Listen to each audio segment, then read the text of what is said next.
Hola, ¿qué tal, amigo? Les acompaña su amigo John Don Joseph. Y gracias por estar con nosotros en este repaso de la lección. Y nos tocó estudiar durante esta semana una lección que lleva por título Arresto en Jerusalén. Una lección que nos enseña cuál fue la actitud de Pablo en frente a las acusaciones que iba en su contra. Y es por eso estaremos analizando esta actitud para ver cómo Pablo se defendió y también cómo aprovechó para poder evangelizar a aquellas personas que lo estaban acusando. Y recuerden, si ustedes quieren saber más acerca de estas temáticas que estamos tratando, visitan nuestra página de Facebook que aparece en la pantalla. Bienvenidos a todos.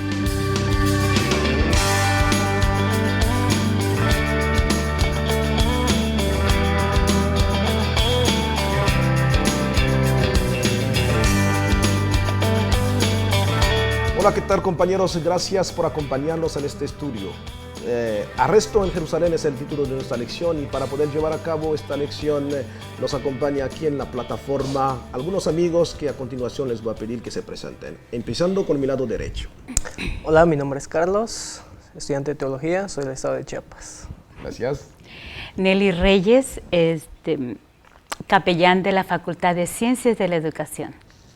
David Hernández, estudiante de teología, originario de Chiapas. Bueno, estamos listos para dar continuación a nuestro estudio, pero ¿qué les parece si antes de iniciar inclinemos el rostro para pedir a Dios que nos acompañe en este momento? David, ¿nos gustaría ayudar con esta oración? De acuerdo, oremos. Nuestro Dios y Padre, te damos gracias por el estudio de tu palabra que tendremos en unos minutos. Pedimos que tu Santo Espíritu ilumine nuestras mentes. En el nombre de Jesús. Amén. Amén. Excelente. Arresto en Jerusalén. El texto para memorizar se encuentra en el libro de Hechos, capítulo 23, versículo 11. Y nos dice lo siguiente: a la noche siguiente se le presentó el Señor y le dijo: ten ánimo, Pablo, pues como has testificado de mí en Jerusalén, así es necesario que testifiques también en Roma. Ahora, vamos a contextualizar un poco y viendo el contexto de este versículo que es para memorizar. El ángel del Señor apareció a Pablo, y Pablo se encontraba en este momento en la fortaleza. Y la palabra que el ángel utiliza es ten ánimo. Eso nos implica de que Pablo estaba pasando por momentos difíciles, ¿no? Un momento difícil.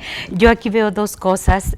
Número uno, el apoyo que el Señor le da y cómo es que Dios lo está cuidando en el transcurso de este proceso, de este camino. Pablo era un personaje, por lo que leemos en la Biblia, parece que muy aguerrido. De hecho, los hermanos de Corinto, por ejemplo, en algún momento lo acusaron diciendo que en sus cartas él era demasiado duro, pero que en personas a veces podía ser un poco laxo, ¿no? Era una persona muy convencida. Y lo que dice aquí nuestra hermana, ¿no? Cuando los siervos de Dios están concentrados, están trabajando, uno pudiera pensar de que no pasan por problemas, que no pasan por dificultades, pero sí lo hacen, ¿no? Y Dios se preocupa por ellos, se preocupa por animarlos. Lo hizo con Elías, por ejemplo, cuando estaba huyendo de la reina Jezabel.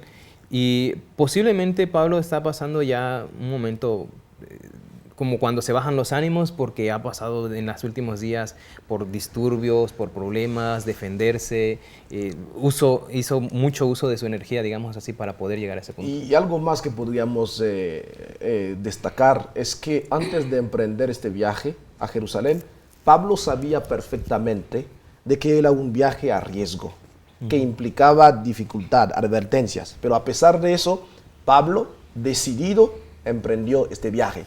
Y cuando llegó a Jerusalén, ¿cómo recibieron realmente Pablo? ¿Y cuál era el asunto ahí cuando Pablo llegó a Jerusalén? Bueno, antes de contestar la pregunta, voy a regresar unos instantes de lo que sucedió, porque Pablo posiblemente estaba un poco bajo de ánimo, pero no quiere decir que no quería enfrentar la misión, porque de hecho cuando está antes de llegar a Jerusalén, cuando están en Tiro, Agabo le dice que va a ser apresado, que va a ser amarrado, y él y los hermanos se preocupan por la situación, ¿no? Pero él les dice, o sea, no se entristezcan, no se preocupen, yo estoy dispuesto no solamente a ser amarrado, estoy dispuesto incluso a morir. Con los hermanos de Filipenses les dice lo mismo, ¿no? Él no sabe, dice, qué es mejor para mí, si morir o seguir predicando, porque si soy liberado, entonces voy a seguir predicando, pero si muero va a ser para testimonio. Es decir, Pablo es alguien que está comprometido con la misión y está dispuesto a predicar. Por eso, cuando llega a Jerusalén, los hermanos tienen como un concepto doble de él. Algunos creen que es alguien que está causando problemas, sobre todo los judíos locales y los judíos que no eran cristianos, y hay otros cristianos que saben, que han escuchado mucho de lo que él ha hecho y lo reciben con mucha hospitalidad. Ahora, cuando Pablo llegó a Jerusalén, Carlos, ¿de qué acusaron exactamente a Pablo? ¿Cuál era el problema cuando Pablo llegó a Jerusalén?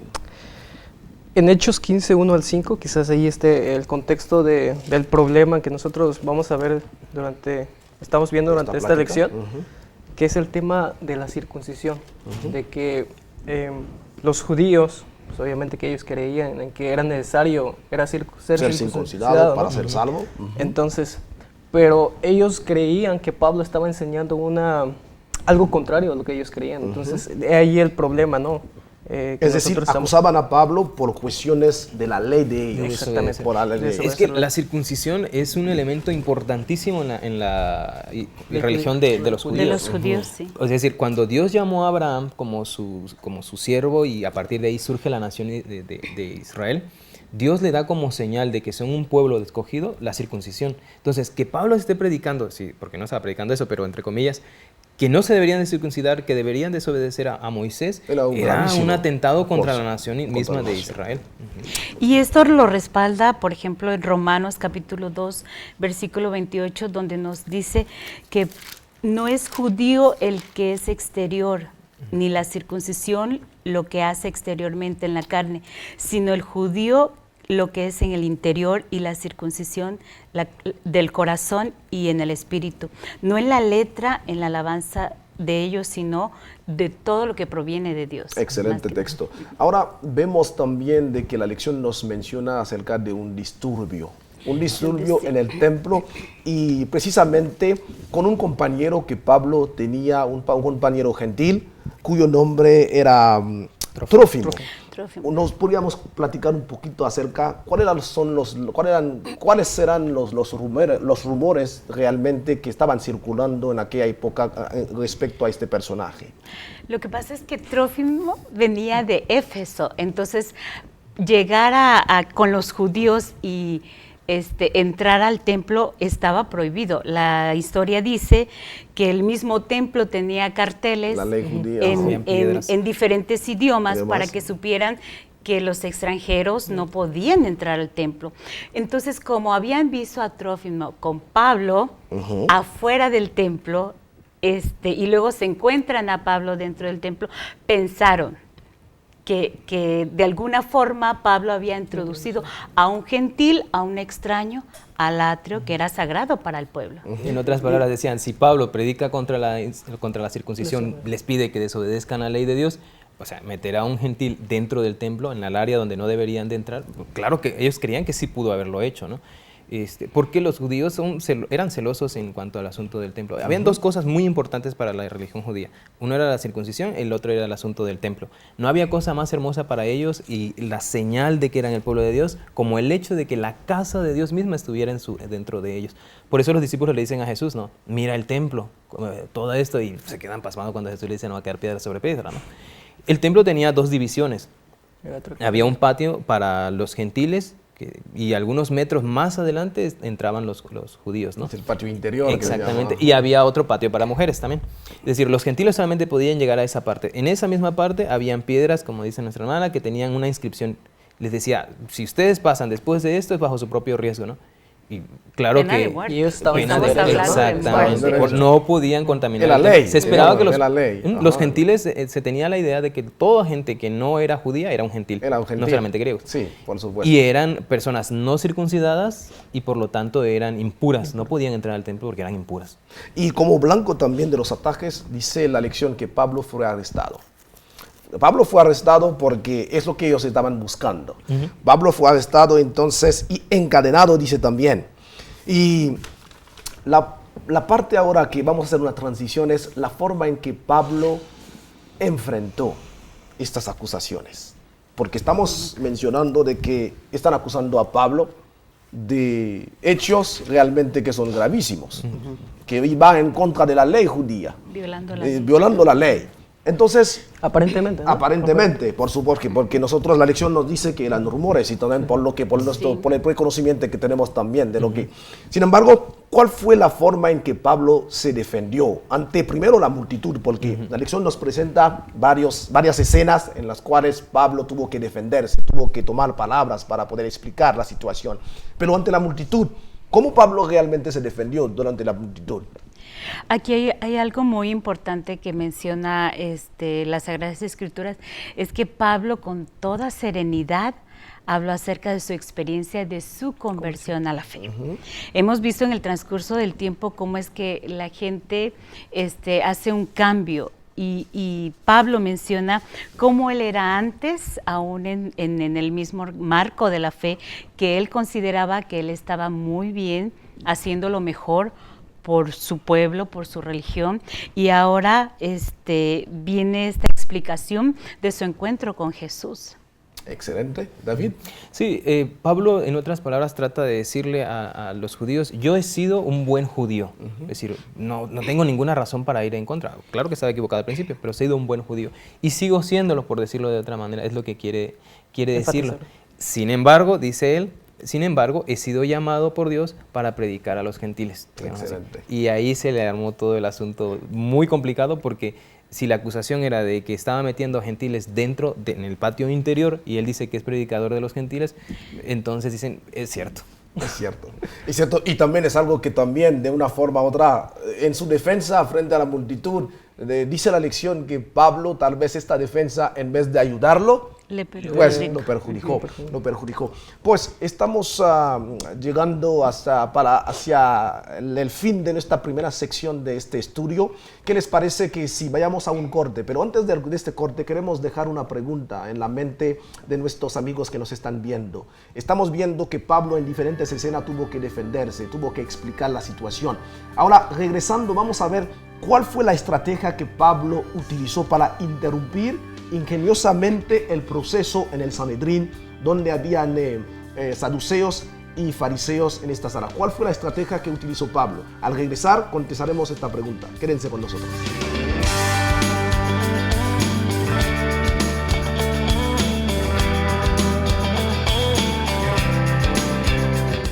Hola, bienvenidos a Un Camino a la Música, un programa producido desde el Conservatorio de Música de la Universidad de Montemorelos. Los invitamos a disfrutar de este proyecto que hemos pensado para toda la familia.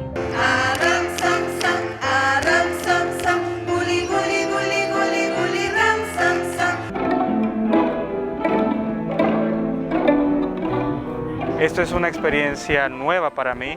Estoy descubriendo la conducción orquestal. Dentro de todas las vertientes que tiene la música, semana tras semana iremos por un sendero diferente. La etapa de los 0 a los 6 años es cuando el ser humano construye las plataformas de su desarrollo. Y la música es una herramienta fabulosa. Expertos y alumnos de piano, guitarra, canto, instrumentos de metal e instrumentos de madera, entre otros, serán algunas de las personas que conocerán en nuestro programa. Bienvenidos.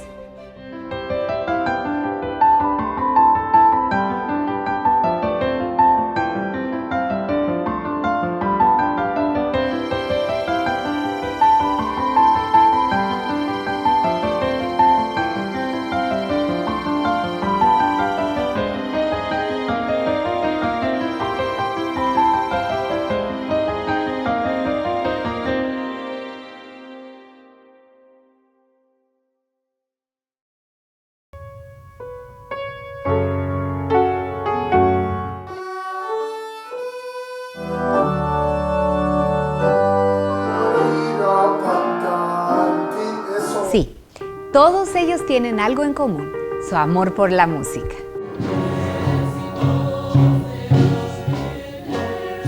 Y si quieren saber cómo cada uno vive un camino a la música de una forma diferente, no se pierdan nuestro programa.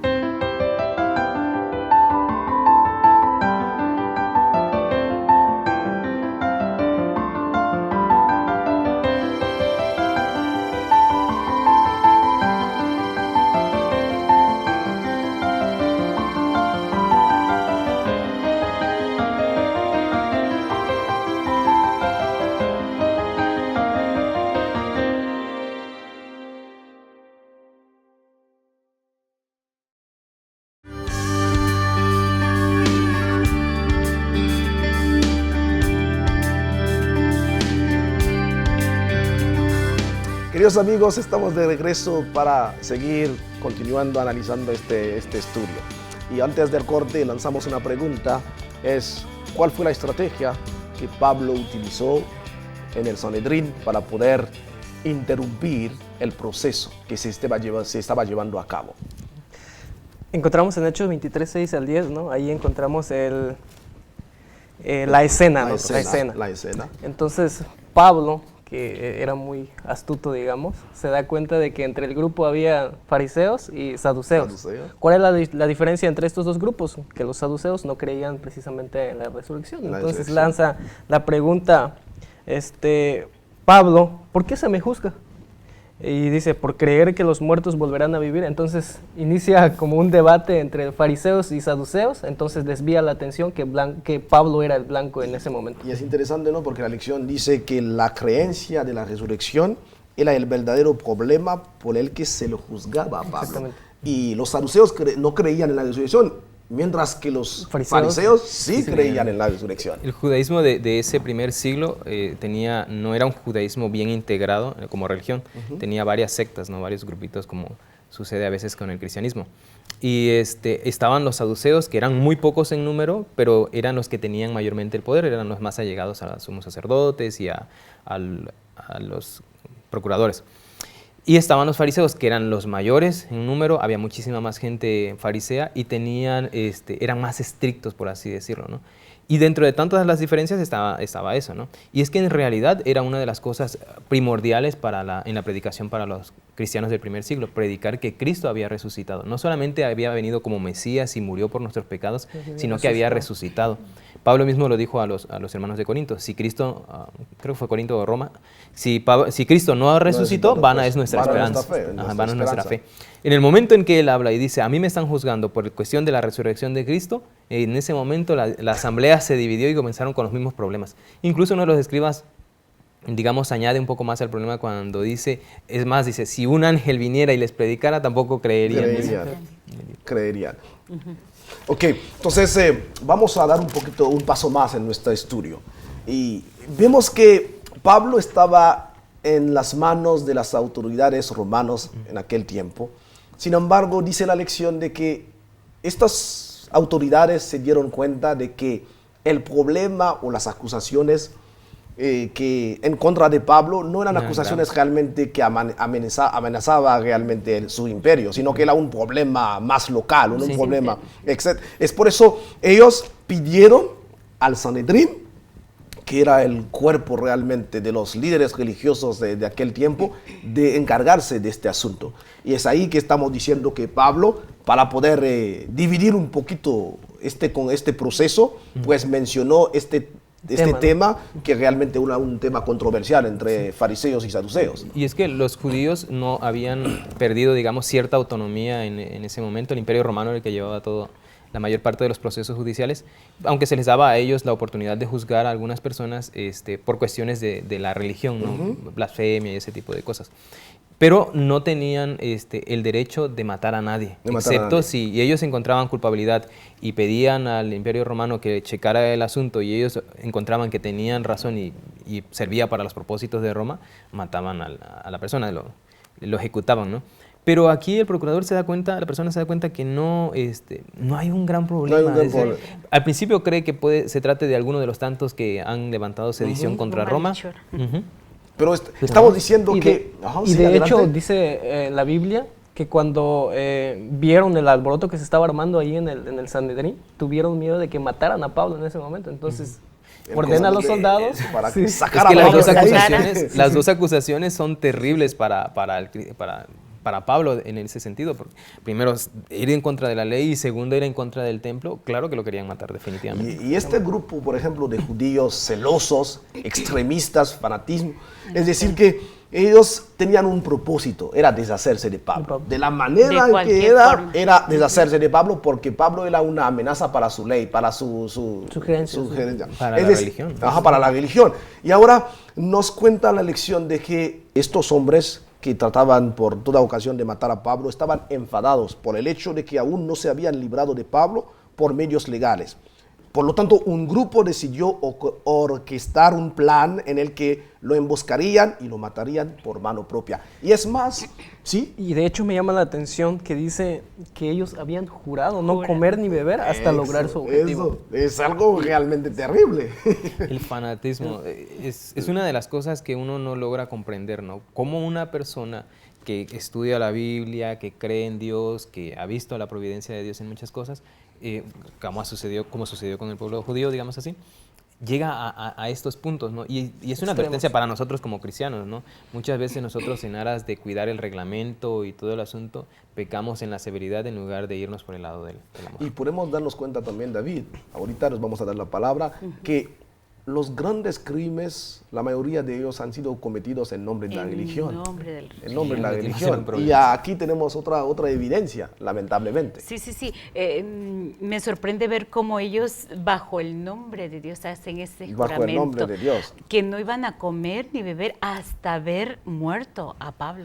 Y también, aunque estos hombres no que lo hacían de un aspecto de que realmente de negativo en el sentido de que pues no querían, sino que ellos pensaban, Creían que estaban haciendo lo defendiendo la correcto. causa. Es algo increíble. Pablo mismo había hecho algo parecido en antes. tiempo atrás, ¿no? Y creo que por ahí va también el hecho de que cuando le dan la palabra, digamos así, cuando está todo este disturbio allá en el templo, él comienza hablando de su experiencia, de su conversión, porque en cierto sentido hay una identificación, ¿no? Ustedes entiendo, por decirlo de otra manera, Pablo les está diciendo, entiendo por qué están tan preocupados, tan molestos, porque él pedía cartas para ir contra los cristianos, dice que los arrastraba y los llevaba hasta la sinagoga, y esa misión llevaba cuando iba a Damasco y Jesús lo encontró. En cierto sentido, Pablo creo que debió haberse dado cuenta de lo que estaba sucediendo aquí. El gran problema era cómo hacerlos entender lo que él quería predicar, lo que él estaba predicando. Pablo era el mejor para entender lo que estaba pasando, Claro. porque él mismo lo había experimentado. Posiblemente Dios permitió todo esto precisamente porque no había mejor persona para ayudar al pueblo judío, quizás la última oportunidad que tenía el pueblo judío, o por lo menos este grupo, para escuchar el mensaje, que Pablo, que tenía esa experiencia. Pero otra vez, ¿no? Allí en ese plan que ellos estaban tramando, Dios Se vuelve a manifestar. se manifiesta a través del sobrino, ¿no? ¿Del sobrino? Del sobrino, que escucha lo que ellos estaban planeando. Entonces va con Pablo y le dice, ¿sabes qué? Estos hombres están planeando esto. Entonces él los manda con los líderes romanos para que pudieran y la persona que entra ahora en la escena es el comandante Lisias, Claudio Lisias, que envía una carta a Félix para explicarle la situación. Y pues Pablo pues tuvo que ser custodiado por 200 hombres, soldados para llegar ahí, porque si no de otra forma lo iban a matar. Pero Dios de una forma u otra siempre nos libra del peligro. El hecho de que Pablo estuviera metido en problemas, por así decirlo, y que en cierto sentido Dios lo haya permitido, no quería decir que Dios lo había abandonado, no quería decir de una manera, Dios siempre estuvo allí. Dios siempre está. De allí por eso la confianza de Pablo, que expresa muchas veces en sus cartas acerca de Dios, ¿no? Puedo estar en naufragios, puedo estar en cárceles, pero sé que Dios me sigue cuidando. Ahora, quiero regresar sobre un punto. Estamos discutiendo sobre estos hombres que realmente pensaban que estaban haciendo lo correcto. Y ahora, de por sí ya estamos de acuerdo entre nosotros que es un problema, pero es un doble problema porque estaban en un camino sin saber que realmente este camino era un camino equivocado, porque muchas veces para resolver un problema tenemos que identificar primero este problema, pero para ellos no tenían problema. Por lo tanto, no había necesidad de poder resolver este problema, porque para ellos no era un problema. El problema era Pablo. ¿Y qué lecciones nosotros podemos aprender? Porque muchas veces podemos pensar que estamos haciendo algo correcto, incluso que tiene que ver con tradiciones o incluso religiones, pero sin embargo lo que estamos haciendo, este rito, no es algo realmente correcto. ¿Cómo nosotros deberíamos tener cuidado para no caer en los mismos... ¿cómo podríamos decir esto para hablar? La misma error, en la misma situación. Personalmente creo que el problema de ellos comenzó muchísimo antes, cuando se dejaron guiar por los prejuicios que ya tenían de Pablo, y en lugar de seguir el consejo que Jesús mismo había dado en algún tiempo después, de acercarse a la persona, de comentar con él, oye, mira, veo que pasa esto, realmente es así, enterarse de la situación, siguieron el prejuicio, crearon más problemas con una percepción falsa de que había metido a alguien o no. el seguir los principios bíblicos nos va a ayudar mucho para alejarnos del fanatismo. Cuanto más nos acercamos a la Biblia y tratamos de seguir los principios y recordar de que la Biblia nunca está en contra del sentido común, eso nos da seguridad. Y también tenemos que ser abiertos también de espíritu para poder saber también lo que otras personas también tienen que compartir con nosotros. Luego libre en nosotros de realmente de creer o adoptar incluso. Sin embargo, hay que tener este espíritu abierto para poder distinguir y sobre todo pedir a Dios que nos ayuda con el poder de su Espíritu Santo a discernir cuál es el error. Hay que vivir una experiencia. Una experiencia. Ok, ahora, no sé, hemos estudiado esta lección, cada uno de una forma personal. Puede ser que haya algo que le haya llamado la atención, sobre el cual quisieran terminar, porque estamos ya llegando al final. De una manera muy breve, algo que le haya llamado la atención al estudiar esta lección, o quisieran dejar a nuestros amigos que nos están viendo en sus casas. Algo que quisiéramos agregar, de una manera muy breve. Okay, quiero continuar yo, quiero empezar yo. Yo me quedaría con el hecho de que cuando somos llamados a la misión, no quiere decir que no vamos a pasar por problemas. Podemos pasar por dificultades como Pablo, pero podemos estar seguros de que en todo ese camino Dios nos va a guiar. Amén. Así es, la serenidad de estar en contacto, comunión con Dios, que en los detalles más pequeños Dios tiene algo especial para nosotros. Algo especial para nosotros como lo tuvo para Pablo. Yo me quedo con la perseverancia, el amor que tenía Pablo al predicar el evangelio. Al predicar el mensaje. Yo diría que es esta manera, ¿no? La oportunidad que tuvo Pablo, porque él aprovecha de cada herramienta, cada lugar, cada escena para cumplir su misión, porque él, desde el momento que tuvo el encuentro personal con Jesús, él supo cuál era su misión. Es por eso cada vez que se presenta, tenía bien clara su identidad, siervo de Cristo Jesús, llamado para una misión especial. Queridos amigos, ha llegado el momento de despedirnos y gracias por haber estado con nosotros estudiando esta lección maravillosa y que a través de este estudio realmente podamos tener un encuentro personal con Cristo Jesús y este conocimiento pueda aportar en nuestra vida una transformación. Gracias, hasta luego.